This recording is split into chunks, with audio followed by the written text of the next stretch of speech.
Hi, I'm Abby Rosenblum, founder of the Social Modern Matchmaking and your host of Ghosted, a podcast about making dating easy and fun again so you can find your boo. Get it? We'll talk with dating experts, coaches, and real clients of mine and single people from around the world. Stick around for corny jokes, dating advice, and deep dives into the psychology behind finding love. But before we totally dive in, for people who are maybe confused or aren't sure what exactly is my intuition, how do I find that? Maybe we just got to start from the basics. Can you define what intuition is for listeners who are maybe like, let's absolutely. And yeah, sure, absolutely. So I'll give you a bit of the story, because I think the story really illuminates, how I came to really understand intuition. And so if I look at when I was 5 years old, there were these video games that I wanted my dad to buy, and he said that they're too expensive. And so I distinctly remember at 5 years old that there was this voice that said, Sunil, go door to door to raise money. And that's exactly what I did. And I raised $200. $100 went to my dad to buy the video games. And the other $100 went to charity, because that's what my school was doing. And I felt really good about that. And so that was my very, very first brush with what I would now call intuition. Of course, when I'm five, right, I didn't know that. But really diving deep into it didn't start until I wrote my first book called Fail Fast, Succeed Faster. And the premise of that book was that if you were to learn from the failures of others, then you should be able to succeed faster as long as you don't repeat them. And so when I used to go on stages around the world talking about this book, the one question I used to keep getting asked is, Sunil, give me the one thing that's going to help me succeed in entrepreneurship. And I'm thinking, oh my God, this is a 400-page book here. I didn't come with a cue card. And so I just said, no, there's a lot of stuff. There's 75 stories. I interviewed 300 people until I went back to the audio recordings. And 80 to 90% of those who failed had said that they didn't trust their intuition or some form of that. I didn't trust my gut. I knew what the right decision was, but I didn't take it. So something like that pointed to this thing called intuition. I'm thinking, wow, okay. And so when I reflected back to that when I was younger, I've just give you the story of life when I was 5. But then what I also remember is, okay, when did I ignore intuition? And so there were 3 distinct things that happened to me in my life that were big markers for me when I ignored my intuition. The first is, for those watching, I'm South Asian. So there's really kind of 4 career doors that you have. It's doctor, lawyer, engineer, or failure. Those are the only 4 as an East Indian guy. So I happened to want to choose door number 4 because I wanted to be the entrepreneur. But my dad said, no, you got to be the one of the other 3. And I picked engineering, and I hated it. But what was interesting is in year 2 of that journey, I ended up being asked to be a private investor for a Mexican restaurant chain that came up to Canada. And after 1 year of doing that, I was making 5 times more in dividends doing that than actually being an engineer. Wow. So I quit. And I broke my relationships with my dad. And of course, $20 million later, that's when I went to coaching. Another time that I ignored my intuition was when I was getting a chance to go to Silicon Valley for a contract. And the contract terms were changing. Yet I was so emotionally tied to the money that these guys were giving me that I spent every single penny to go down to Silicon Valley. And the company never paid me. And I was dead broke when I came up to Canada. I was about to be married. And I had no clue where I was going to sleep that night. Meanwhile, my wife, at that time, my future wife, was calling to see how things were going. I said, good, I'm just heading back up. And I didn't know what to do. But perhaps the most devastating time when I ignored my intuition was when a friend of mine was reaching out to me, and she was being stalked at the time, and she needed some advice. And when I was going through engineering, I was doing some personal coaching. Yeah, I had a couple of people convince me to go for beers. So I asked her, would you mind meeting a couple of days later? And of course, my intuition was screaming at me saying, no, you got to meet with her this afternoon. You have to do that. And she said, as a good friend, she goes, that's fine. 2 days later is okay. But the very next day, that same fellow walked up to her at a bus shelter and put a bullet through her forehead. Oh my God. And that's when I took a deep dive, say, oh my God, I really need to understand this thing called intuition. And so at that time, and this is now going back to 2012-ish, 13-ish, I was really kind of understanding, okay, what is this thing called intuition? And a lot of the research online was about gut feeling, voices from God, manifestation. And the way I see things is sort of part art, part science. The art part we'll talk about called intuitive signals, but what's the science part of it? That's that engineer, I guess, that came out of. And so I thought, you know what, there's got to be some science behind this.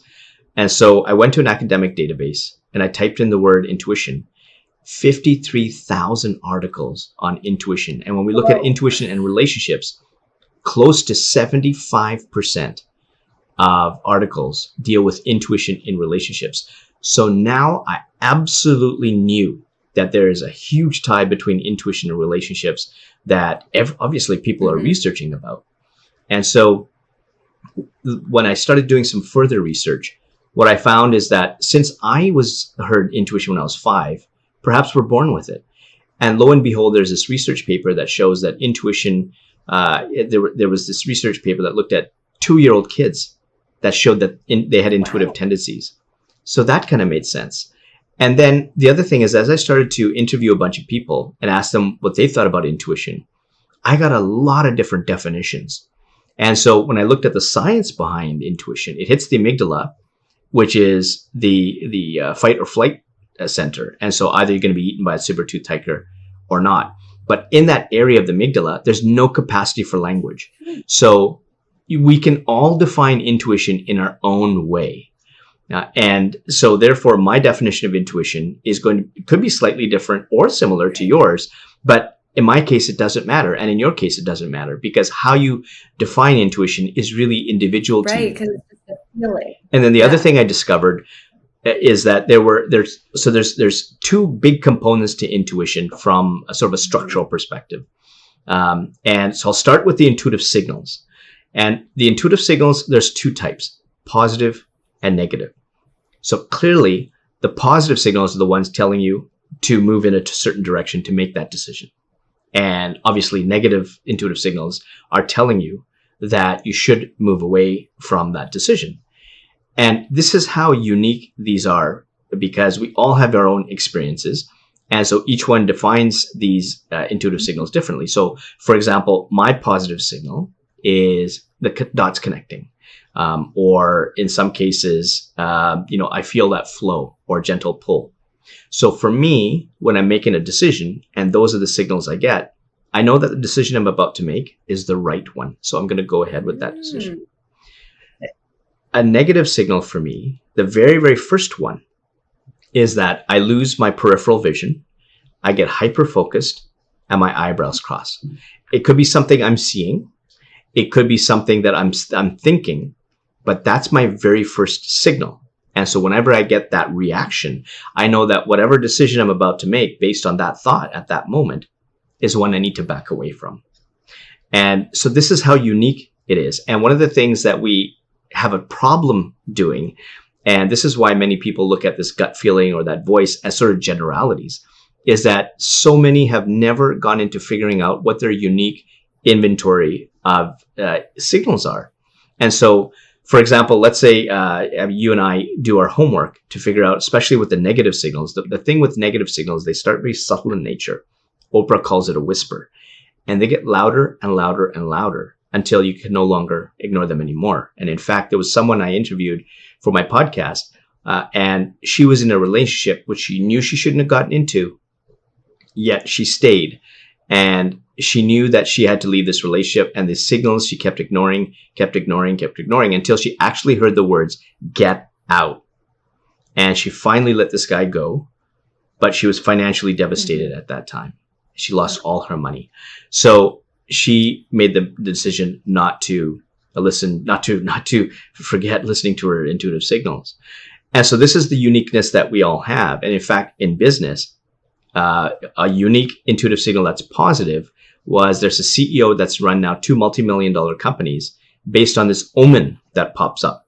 There's no shape, there's no color, but when this omen pops up, he says, yep, I'm going to say yes to whatever decision is that he's going to make. And an entrepreneur I was interviewing, we were talking about negative intuitive signals. And he said, you know what? I don't even know what intuitive signals are. Nobody's ever asked me that. I mean, it's not something we typically say, hey, Abby, let's go for coffee. What are your intuitive signals? Like, Sunil guy's kind of weird. But what he was saying is that every single time he talked about his failed businesses or the failed ventures he went into for ego, greed, or money, he kept grabbing his left earlobe, and it finally hit him. He said, "Oh my God, every bad decision I made, every bad decision, my left earlobe pulsates with heat." So this is how we have to take the time to find out what our intuitive signals are. And so if we start doing this homework, let's say, Abby, you and I do that homework. And so let's say we get that gut feeling. For you, that's that's signal number one in the negative side. And for me, let's say I'm lazy, I don't do my homework. And I say, yeah, that's the same thing for me.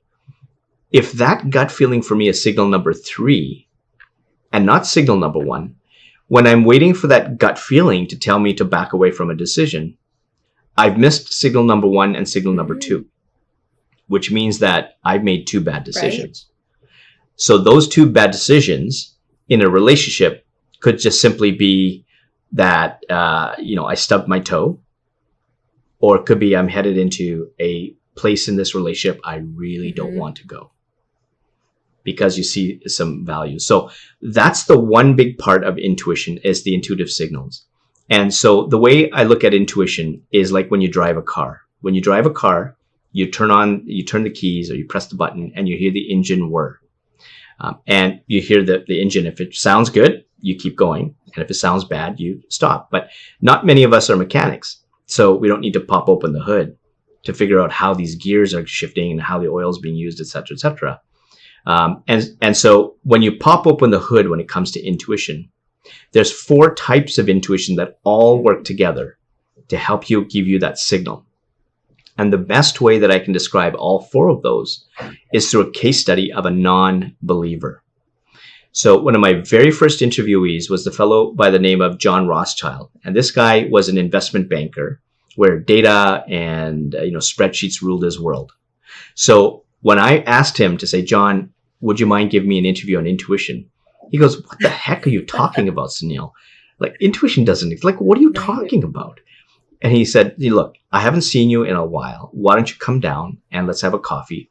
We'll talk about this thing called intuition for about 5 minutes, and then let's just catch up for the rest of the hour." So I'm driving to see John, and I'm thinking, oh boy, this is going to be such a great interview. And so I actually turn on the camera. This is now all recorded. And you can hear him at the start saying, intuition, I'm not sure. I even tell him about the person who sees the omens and grabbing the left earlobe. And he says, Sunil, I would really like to shake that person's hand because, and he said, look, any decision you make in life is about experience and learning. And so now we're going to take a stroll through the park to explain all 4 types of intuition as I was doing to him. One of the first types of intuition is called experiential intuition. And so if you look at your brain like an iceberg, 90% subconscious below water, 10% conscious above water. As I said before, you were born with intuition. And so when you're born, we experience 5,000 to 6,000 events per day. And when we're older, 28,000 to 35,000 events per day. Every single piece of event, every single experience, both good and bad, every single learning, both formal and informal, gets put into the subconscious area of your brain every single day, like a library. So when you are about to make a decision today, you have billions and billions and billions of data points to pick up on, to tell you whether the decision is the right one because it worked in the past, or the wrong one because it didn't work in the past. And so what I was telling John is that sometimes your intuition can go against the data. Right. And he goes, funny, Sunil, that's really funny you mentioned that, because I have a situation where that happened. And so John was in the area putting franchise locations in. So like a McDonald's, Wendy's, Dunkin' Donuts. And so what his team would do is that they would look at things like traffic patterns and development in the area as things, and the demographics, and to say, okay, this place is where we should put a McDonald's, for example. And his team would say if it's a 9 out of 10 or higher, we would say yes. Anything lower than that, we would not even touch it because it's not going to be a franchise location that's going to work. There was this really crappy area in Toronto, which his team assessed at 5.5 out of 10. John decides to go visit that site. And now we're going to get into the second of the two, called situational intuition. And we've all had situational intuition where we walked into a room and we all go, something just doesn't feel right. Or we just get that feeling that something's off. That's your situational intuition triggering. And so in John's case, he walked in, took a look, and he says, you know what? I don't believe the team's numbers. There's something here. And now he's saying, perhaps my intuition. He's actually using the word. And he says, I think we should put a franchise here. He went against his team's opinion. And that franchise location ended up being called the Beer Market, which was the most profitable brand under his whole portfolio ever in the 20 years that he did business. And then his purpose changed. John said, I no longer want to be an investment banker. I want to run a business. And now we're going to get into the third of the four, called relational intuition. What relational intuition does is it filters people through, very much like in relationships, to only allow people on the inside who truly care about your success. They aren't yes people. They will give you constructive criticism, but your intuition knows that you can rely on this person at the peak and the valleys of life. So in John's case, all the people concerned with money, fame, ego, high-end restaurants, private jets, all of them said, you're nuts. You're stupid for making that decision. Only one person bothered to side with him and ask him why, and that was his wife. And so he looks at his wife, and his wife says, John, why do you want to do this? John and I are now about 45 minutes into the interview. And this is exactly what John says in that moment on tape. He says, Sunil, sometimes you can have all the data in the world, but you have to trust your intuition. I looked at my wife and I said, it just feels right. There's his intuitive signal.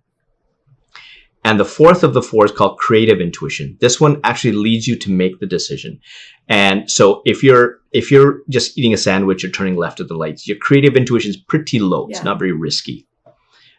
But in John's case, his creative intuition was super high, because you would think that somebody who has a really successful banker, $3 to $4 million a year in compensation, his intuition would select a restaurant that has really strong revenues, excellent balance sheet, good cash flows. Nope, not his intuition. His intuition says, John, you're going to run this tiny, bankrupt little restaurant.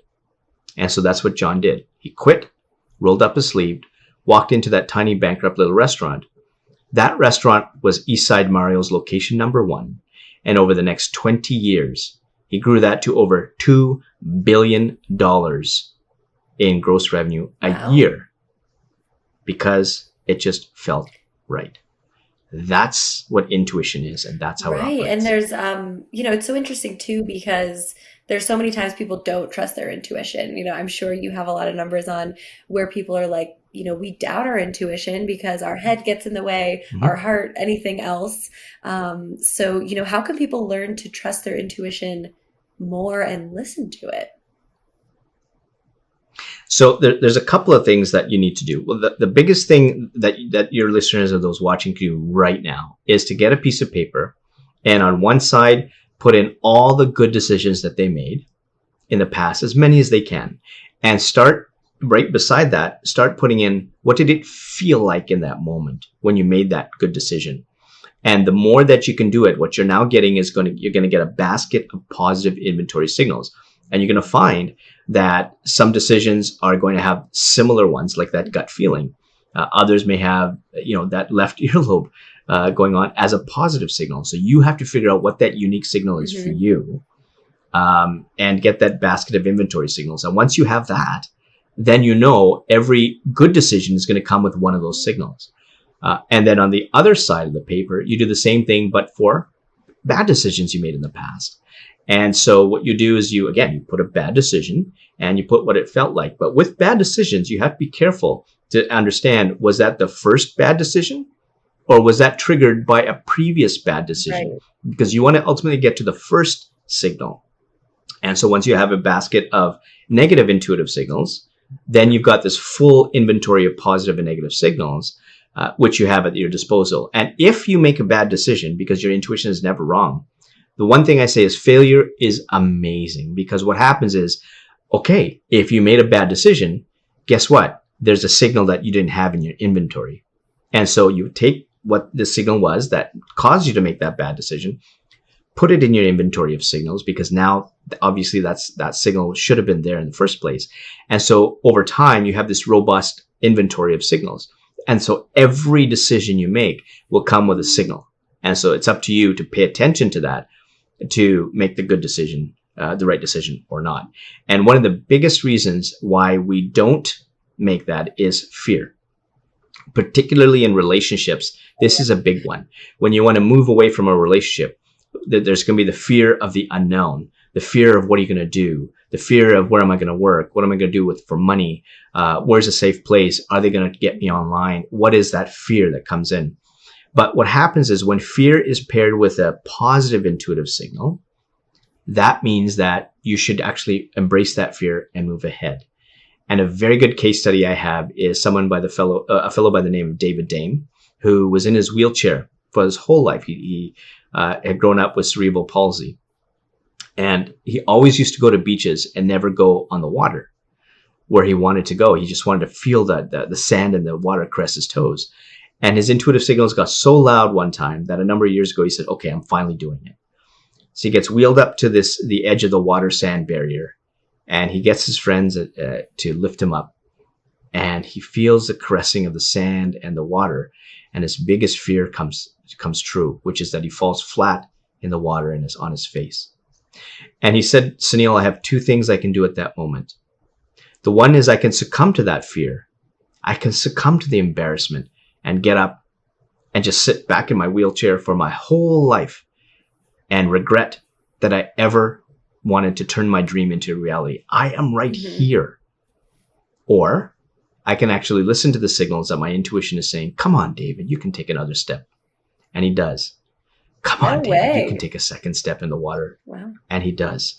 And he keeps going and keeps going and keeps going. And the water gets up to his chin. And then he turns around, and he was blown away by how far he came. So when you are faced with fear, you need to trust those intuitive signals that are saying, it's okay, because you already know from the past that this is going to work. You just have to trust your intuition to move ahead. And the problem when you actually don't make that decision and you ignore it, there's something called opportunity cost. And opportunity cost is twice the cost. It's not just the cost of you not trusting your intuition. It's also the cost of you ignoring your intuition, not getting the gains. And the best way I can show this is, again, through another case study. I love all these stories, by the way. Keep them coming. I am entertained. Oh, thank you. I've interviewed over 1,300 people, and so I've got amazing case studies from all over the place. Back in 2016, there was a fellow by the name of Vin Jiang, international magician. He was on fire, making 7 figures, speaking to 100,000 people on 80 stages around the year. And by all means, from the outside, extrinsically, he was happy. On the inside, he was in a crappy place. And his intuition kept boiling and boiling and boiling until it finally had enough in 2016. And he said, you got to fix this or you're finished. And so in 2016, he says to his wife, I got to fix this. I may be looking so good on the outside, but I feel like crap on the inside. He goes to New Zealand, and no cell phone service, takes a bunch of notes and all that. And he puts all these pieces of paper on the wall of the values that he thought were his. And then he was staring at them, and he's looking at, well, this is what my wife wants. This is what my manager wants. This is what this person wants. He goes, where the heck is Vin? Where am I? And he takes down all those pieces of paper, and he painstakingly thinks about what his true values were. And that's when he puts them up on the wall. And he said what he thought would be a cathartic, freeing, amazing journey in putting his values, he said was haunting, because for the first time in his life, he gave himself permission to be himself. And way too many of us are living our lives to the values, opinions, and beliefs of others. And when we don't go through our own values, We stifle our intuitive signals, and they're there trying to scream at you, but our attention is somewhere else. And in Vin's case, it was having these relationships, these false pretense relationships with people he couldn't, he had nothing with. There was no depth.